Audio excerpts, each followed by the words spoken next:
Welcome to my Atari ST nostalgia trip, and in this video I will have a look back at the very first wrestling game that is officially licensed by the World Wrestling Federation, called Microleague Wrestling from 1987. And the game can be played with only two possible matchups. It's basically Hulk Hogan against two possible different opponents, and for each match you actually need a separate data disk with all the data for that match on it. And the reason for that is the whole game is modeled after the WWF TV shows, and it actually uses digitized images of actual WWF personalities and fights and stuff. And the game box calls this phenomenon a real-life digitized visual action. And I would have to say, well, no, because the concept is quite original, but rationally it's actually a really bad game, to be honest. It barely escapes having to go in a shameless trash museum. But at the same time, the game can be quite fun and hilarious to play, but it really depends on how the game engine will decide the gameplay will go, and we'll have more about that later. But first, let's be hopeful and go into our ST and start up the game, which we do from the Gem desktop for some reason, and it gives you a warning about the moves you see. You shouldn't try at home, just use your computer, and it goes through the screens quite fast in this case. And we get to this intro which, well, which doesn't look very promising. At least the sound and graphics were sort of in sync, as far as you can speak about graphics at this stage, because the options menu doesn't really look very interesting. But as you can see, I can choose the default fight of Hulk Hogan against Randy Savage, or aka Macho Man. And on the other disc that came with the game, which you can choose by pressing 2 and then loading it, is Hulk Hogan, but he can fight Mr. Wonderful Paul Orndorff on the second disc. And in this case I will fight Macho Man, because I didn't have sound effects when I was fighting Mr. Wonderful for some reason. So I will press 1 in that case, and then it will ask me, okay, how do you want to control? And very patriotically I will be the one controlling Hulk Hogan with the right joystick. And then I will let the computer decide what moves Randy Savage will do. And it's asking me for a match time between 10, 20 or even 60 minutes. And I have no idea if anyone ever played this for 60 minutes.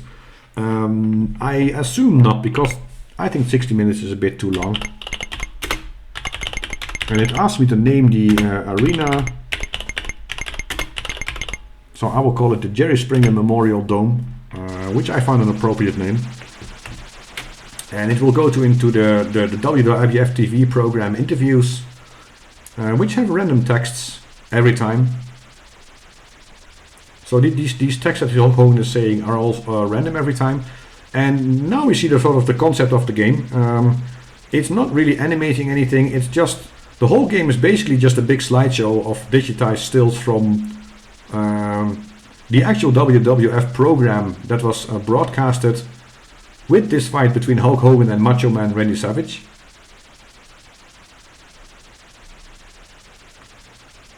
And Hulk loves all the little Hulk maniacs who live like he does. Well, if he means being old and dressing up as a Hooters waitress, I hope there's not too many out there, to be honest. Yeah, and Randy Savage is very Macho Man, apparently because he's wearing sunglasses. I don't know, he looks like a very buffed up version of one of the Village People, to be honest. But that's 80s nostalgia for you. WWF in the 80s was a crazy place, I guess.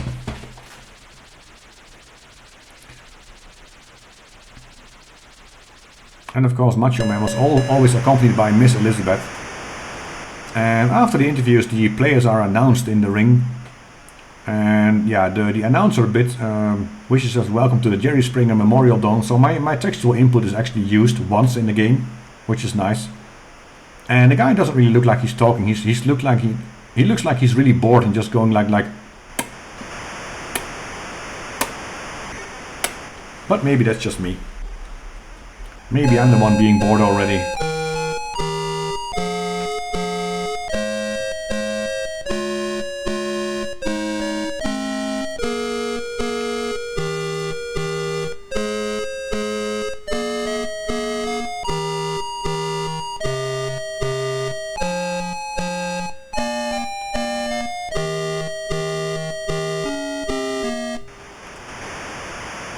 Yeah, and I hope Macho Man Randy Savage used a better rendition of Land of Hope and Glory than the one that was played here. And of course we have the official Hulk Hogan entrance tune, I guess, with his signature ripping off the shirt.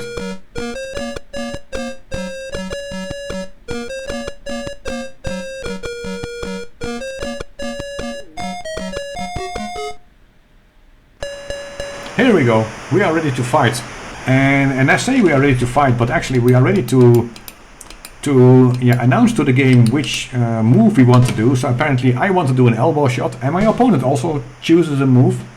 And then in some very mysterious way the game decides which one of the two players actually gets to do the move successfully. And that's also the part where the gameplay really falls apart, because I keep choosing moves, and a lot of the times the game seems to be very biased towards my opponent. So I don't get any moves in, and I have no idea why that is. I have no idea how the algorithm works, or if it's like a simple chance, or like randomized, or anything else. I have no idea. But yeah, every move, if you get a move in, your opponent's damage level goes higher. And yeah, Randy gets a punch in, so I'm already behind, and I just want to do a nice drop, because these moves, the shoulder block, atomic drop, clothesline and suplex, they are actually the nice moves to show. And at least I get to do one. That's good. Look at that. Someone will be sore tomorrow. Well, yes, someone probably will. And I'm going to follow it with a clothesline, and let's hope I can get the move in. Otherwise I will get a punch. Oh, I'm getting lucky this time.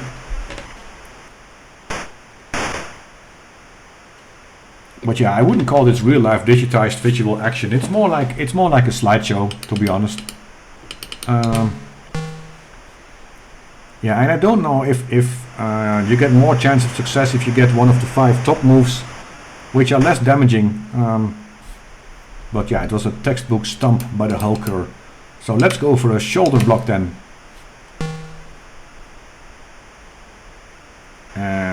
Oh, this time I got a bit lucky.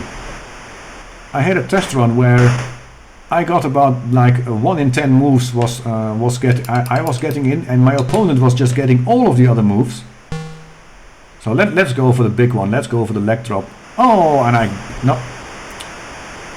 So look at that axe handle. Boom! We're outside of the ring.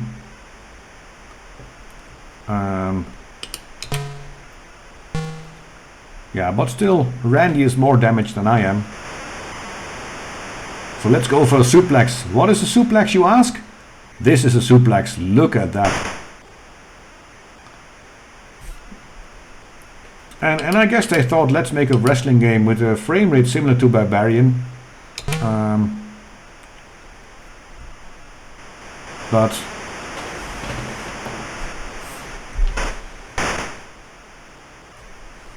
yeah, and I don't really know what to think about this game. Is it an original concept that's actually fun to play, or is it not? And it's a bit of oh, I don't get it, leg drop in. Why not?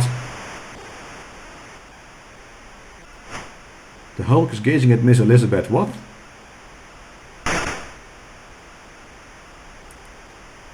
He got it good with a stool. Really? I only see the audience.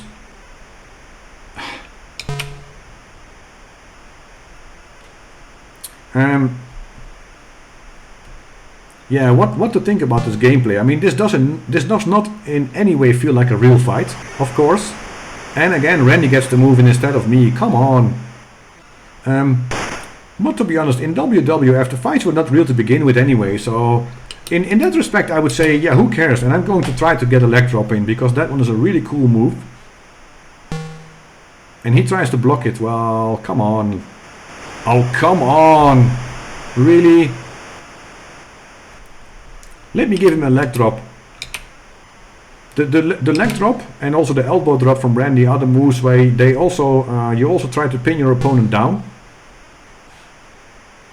for 3 seconds, so it's a move where you can immediately win the game. But of course, I think my luck has run out and the computer just gets the moves to...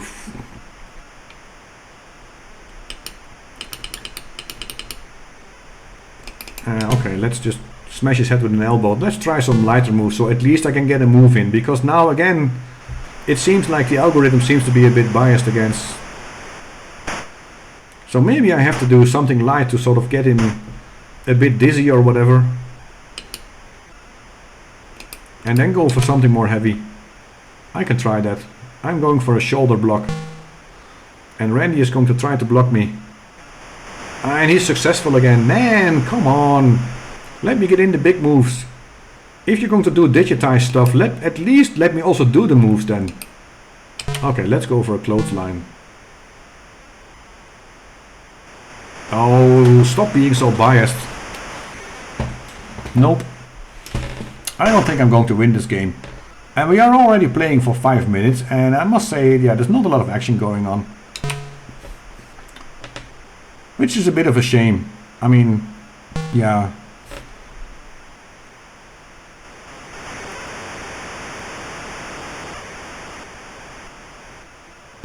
Bam! Look at that.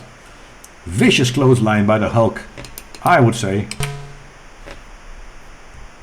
I'm going to gamble and try to get in a leg drop. Ooh, also a big move by Randy. Oh, come on! Let me get the leg drop in at least once. No, he's coming in from the... Oh, he's coming in from the ropes again. Which cost me a lot of damage. And probably he can't really do these moves when his damage level is too high. I don't know.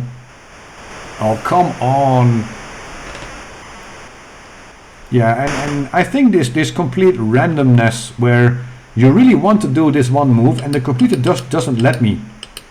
It just doesn't let me do it, and that is, I think, what's ruining the gameplay in this game.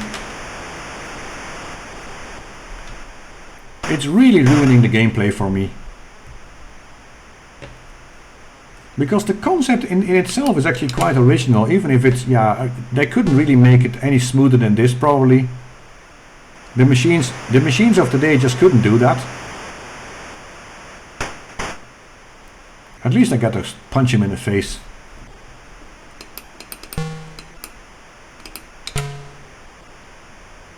But yeah, my damage level is already at 30, so... And it's... I don't know if it's like randomized or there's some algorithm behind it. I have no idea.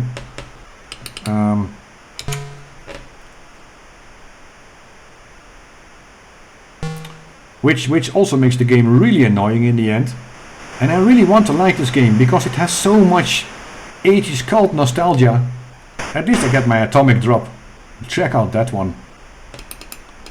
Okay, I'm gonna try to do a leg drop once more. Come on, let me at least get one leg drop so I can try to pin him down. I mean, he will probably...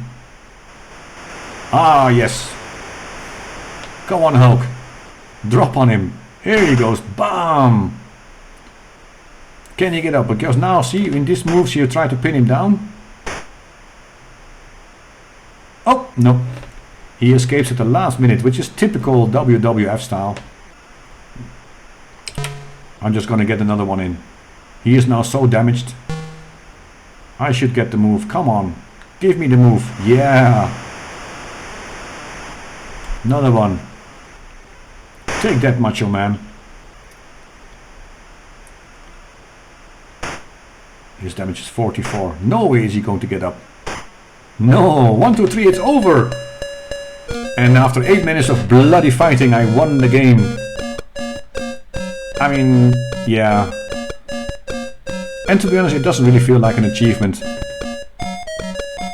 Well, I don't know if the best man won. No, probably not, because the fights are...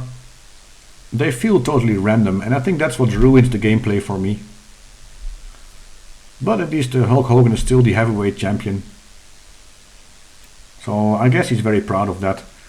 And I don't know. But imagine playing this. I mean, we played for 8 minutes. Imagine having a grudge match and you played what you just saw for 60 minutes. Who is going to do that? I mean, really, and it's it's the randomness of the computer that ruins the game for me, because this time I won. A lot of the times also, you hardly get a move in anyway, and you really want to, I mean, even if you don't want to you don't even have to win the fight, but you just want to see a certain move that you do. You want to see what it looks like in these digitized images, and still the computer won't let you see it. And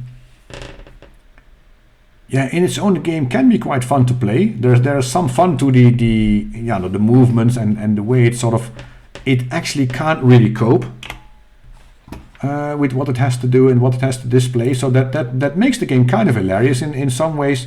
But yeah, I guess you have to be quite a diehard WWF fan to enjoy this game for anything longer than 10 minutes at a time.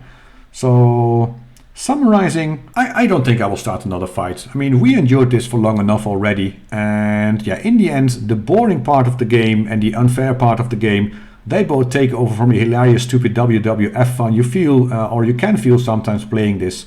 This is another game you should play purely for this 80s nostalgia and this very cult-like WWF that it was in the 80s especially. And it is actually for capturing that 80s cult nostalgia that this game gets some of my appreciation, because apart from that, it really doesn't have a lot to offer. And to be honest, it also barely escapes going into the Shameless Trash Museum. And the only reason it escapes that is because of the nostalgia, and because in the end, yeah, horrifically as the frame rate may be, they actually did quite a good job in showing the moves or the animations inside the gameplay when it allows you to get a move in. But yeah, I think this is one of the archives. Like, it was nice playing it again, but it's the only time I will play it again in this day and age. So let's call it a wrap and say thank you for watching.